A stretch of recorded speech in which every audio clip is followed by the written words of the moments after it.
week 34 of our second year of our journey through the Word. This week we will be finishing up our time with Solomon as we complete the Proverbs. He had so much wisdom to share with us in his young days and in his early years. But as we complete the Proverbs, we're going to do a bit of time travel, and we're going to see Solomon as an old man, and what a different person we're going to meet when we meet up with him in just a little bit. But concerning Proverbs 30, as we're finishing up the Proverbs, we're told that Proverbs 30 was written by Agur, the son of Yakeh. So who is Agur, the son of Yakeh? In the NETS translation of the Septuagint, it takes this chapter and it puts it way at the very end, because the other Proverbs we know were right from Solomon. And this one, they say, well, was it Solomon? Who was this person? There's lots of theories about who Agur, the son of Yakeh, was. And some say that he was a contemporary of Solomon, and that Solomon incorporated his words of wisdom because they were words of wisdom. Some will say that he was a disciple of Solomon, while others will say that Agur is a pseudonym. It's a pen name that Solomon wrote with. If we look at what the name means, it means one who gathered, and it's one who gathered, and then it's got the word regurgitate in it, one who gathered and lost it. And I think in a few moments, as we get into Solomon, the old man, we're going to see this is really a good picture of who Solomon was. And so I don't have any problem seeing this Agur, the son of Yakeh, as being Solomon. But those things are all speculatory. You can come to whatever decision after you've studied what you think it might be, because it doesn't clearly tell us. And the words of Proverbs 30 are so important that we just can't negate them. And I believe this is why God made sure Proverbs 30 was a part of our canonicalized scriptures, because the words of Proverbs 30 were well known in the time of Christ. And this is a crucial passage. We find that Solomon in Proverbs 30 is quoting something that his father had said. And we find that Paul quotes Solomon and quotes David. But let me show you what I mean. In Psalm 68:18, David wrote these words. He said, "You have ascended on high. You have led captive your captives. You have received gifts among men, even among the rebellious also, that Yahweh Elohim may dwell there." And so we find that these are the words of David. And then as we read Proverbs 30, the beginning of this verse 4, we find that Solomon repeats some of David's words. He says these words, "Who has ascended into heaven and descended?" These were important words when, even in the time of Christ, especially in the time of Christ, we find that Paul quotes these very scriptures. In Ephesians 4:8, Paul says this, "Therefore it says, when he ascended on high, he led captive a host of captives, and he gave gifts to men." In Ephesians 4:10, he goes on to say, "He who descended is himself also he who ascended far above all the heavens, so that he might fill all things." Proverbs 30, verse 40, if we read the whole verse, explains why Paul quotes these words.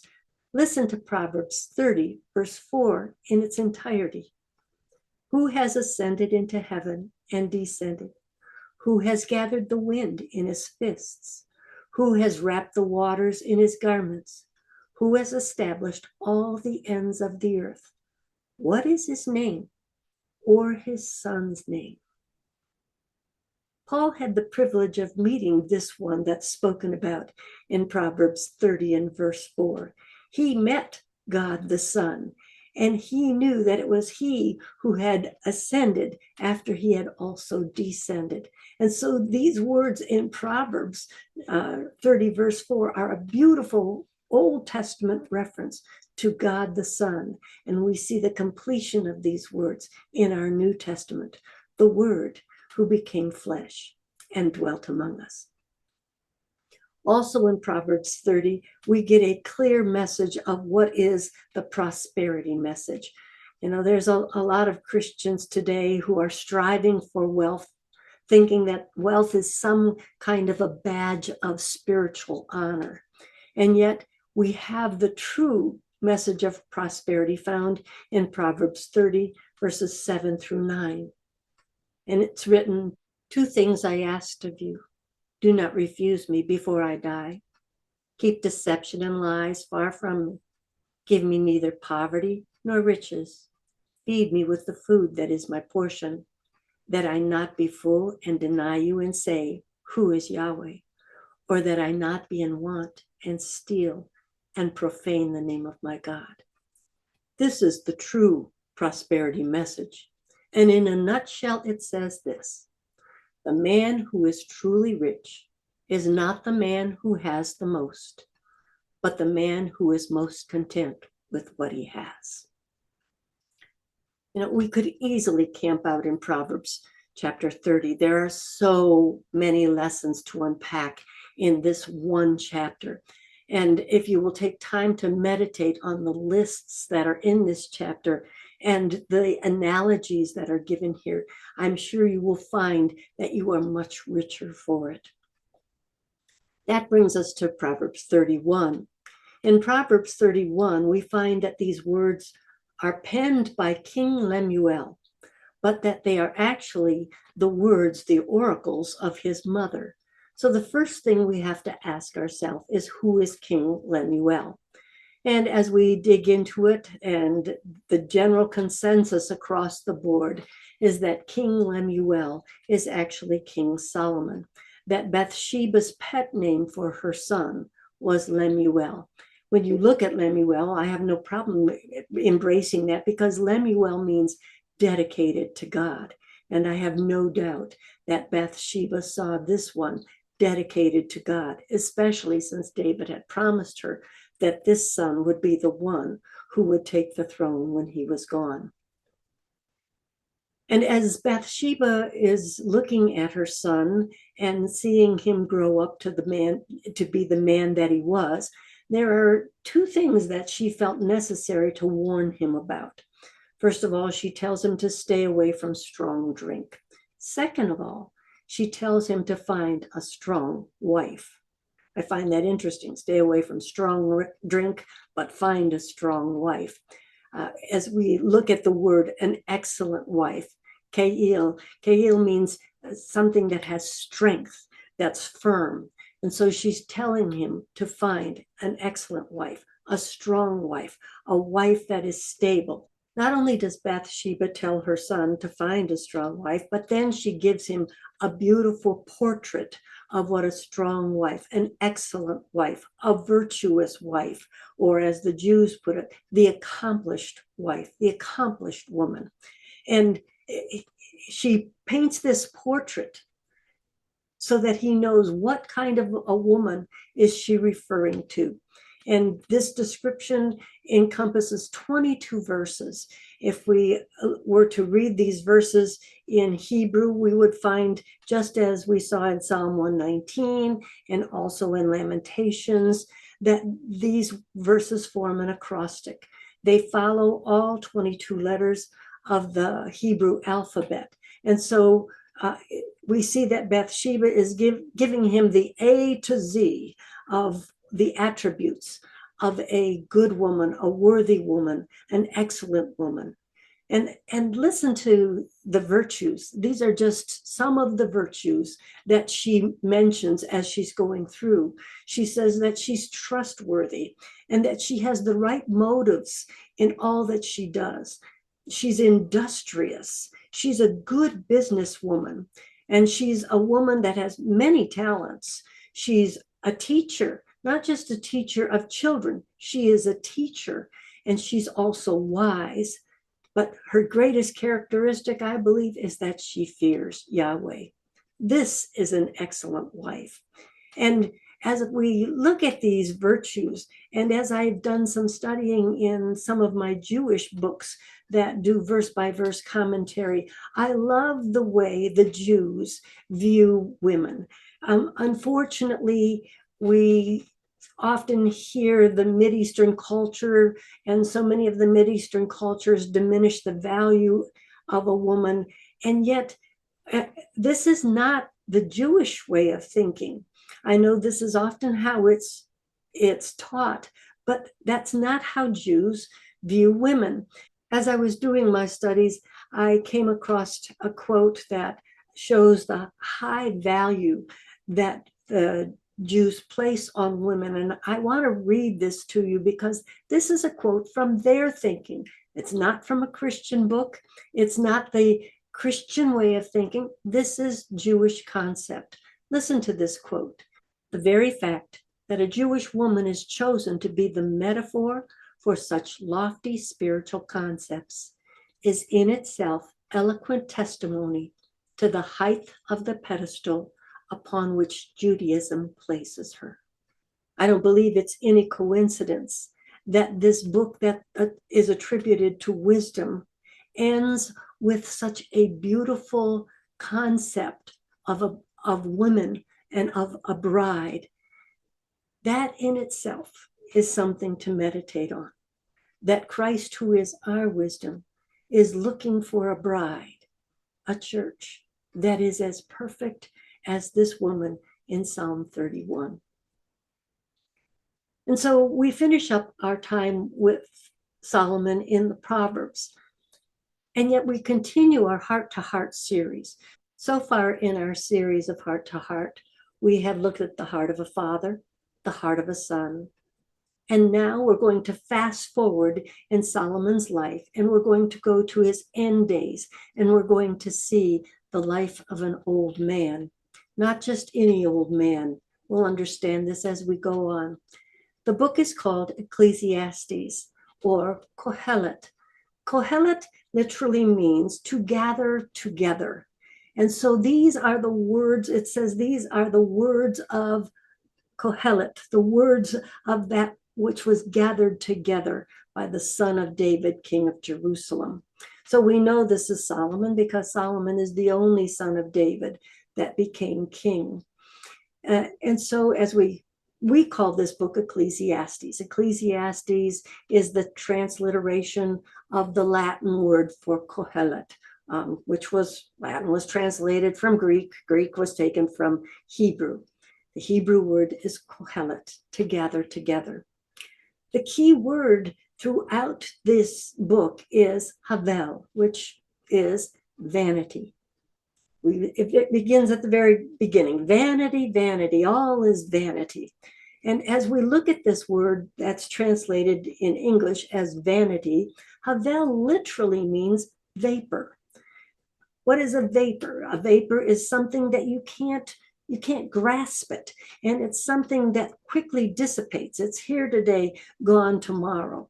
And so as we go through these verses and these words that Solomon has gathered from his lifetime, we're going to find that so much of what he says, that life is a vapor. It's here today, gone tomorrow. What's it all about? And to understand Ecclesiastes, we need to understand the condition of Solomon's heart at the time he wrote this. When they were putting together the Masoretic text, which let me give you a little background of that. The Masoretic text that we use for our Bibles today was put together by Jews for several hundred years. It started in 600 AD. It was completed in 1000 AD-ish. So it was 100 years, it was 400 years approximately that they had been working on this Masoretic text. When they came to this book of Ecclesiastes, there was a lot of debate through those years whether they should include Ecclesiastes, because so much of Ecclesiastes goes against what the word actually says. And so they said, do we put it in or don't we put it in?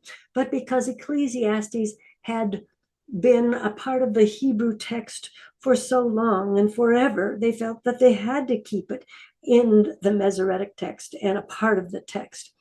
But if we understand the condition of Solomon's heart at this time in his life, then we will understand why it's so important that we hear what Solomon has to say. You see, the Bible had given clear instructions in Deuteronomy chapter 17. God had given clear instructions that when Israel got a king, these were to be the boundaries and the limits and the duties of a king. And so in Deuteronomy 17, verses 14 through 20, you can read them all on your own time.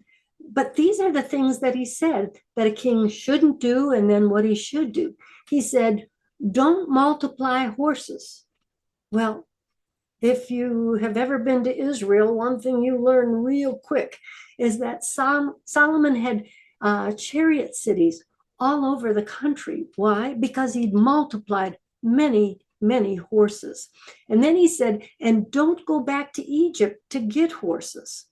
Well, we know that Solomon went back to Egypt and got horses. Not only did he go back and get horses, he also married Pharaoh's daughter. And then it goes on to say, and don't multiply wives for yourself. Well, as we look at Solomon, we know that Solomon had 700 wives, 300 concubines. God said that they'll turn your heart away. And sure enough, what did these wives do? They turned Solomon's heart away. We know that Solomon listened to his wives. It says, when he became old, he listened to his wives and he began to build for them temples for their pagan gods rather than turning them from their gods to the God of Israel. Unfortunately, Solomon turned his heart towards the pagan gods, and they turned his heart. And so then God goes on to say in those scriptures, don't increase silver and gold for yourself. Well, there was no richer king than Solomon himself. And not only did he acquire silver and gold for the treasury, he acquired silver and gold for himself. All you have to do is read about his palace and that. And you know, he acquired much silver and gold, and he would send fleets to come back with silver and gold and riches of all kinds. And so those were the don'ts that are clearly listed in those scriptures. And then God said, write for yourself a copy of the law. We know that David did this, that as David was king, he, by his own hand, penned a copy of the law. And that's why when you're reading Psalm 119 and other places in the Psalms, David says, oh, how I love your law. It is my meditation day and night. And he goes on to say throughout the Psalms, and that he says, it brings me strength. It is my delight. It revives me. It's more precious to me than silver and gold. It's sweeter than honey. And so we know that David spent much time in the law. He said, I love your precepts. I love your testimonies. I love all these things. And he said, I ponder them. I meditate on them. And then we have Solomon. We know that Solomon didn't spend the time in the Torah as David did, and failed to continually write in his own hand the Torah. But what did Solomon eat from? We're clearly told by Solomon's own words that he ate from the tree of the knowledge of good and evil. He put it this way in Ecclesiastes 1, verses 16 through 18. He said, I said to myself, behold, I have magnified and increased wisdom more than all who were over Jerusalem before me. and my mind has observed a wealth of wisdom and knowledge. And I set my mind to know wisdom and to know madness and folly. Let me stop there for a moment. Do you see that he ate from the tree of knowledge of good and of evil? And then he goes on to say, I realized that this also is striving after wind, because in much wisdom there is much grief, and increasing knowledge results in increasing pain. What is Solomon saying here? He's saying when you eat from the tree of the knowledge of good and evil, you're going to bring yourself a lot of heartache and difficulty. And so now we find ourselves at the end of Solomon's life. He's old, he's lost the plot, and he's nearing the end of his life, and he's facing the inevitable. That inevitable is something we will all face, that there is coming a day when every one of us will die. And he's questioning what life is all about. What makes us different than a cat, a dog, a bull, a cow? Animals don't have eternal life. They have life, they live, and they die. And so he says, what makes us any different? And then he begins to recognize that it's only when life is seen through the lens of God's existence and through the lens of eternity does any of life really make sense. And so as we continue to walk with Solomon this week, I pray that when you come to those places where Solomon begins to see it's only in God, it's only God's existence that gives us any real life at all. I hope that your journey this week will give you wisdom and insight as you read this sad account, and that you will begin to embrace the truth that it's only as we live in the life of the Creator and know that He has for us eternal life, that any of this life makes any sense. So may you find the true meaning of existence in the one who created you. And once again, I will see you again next week.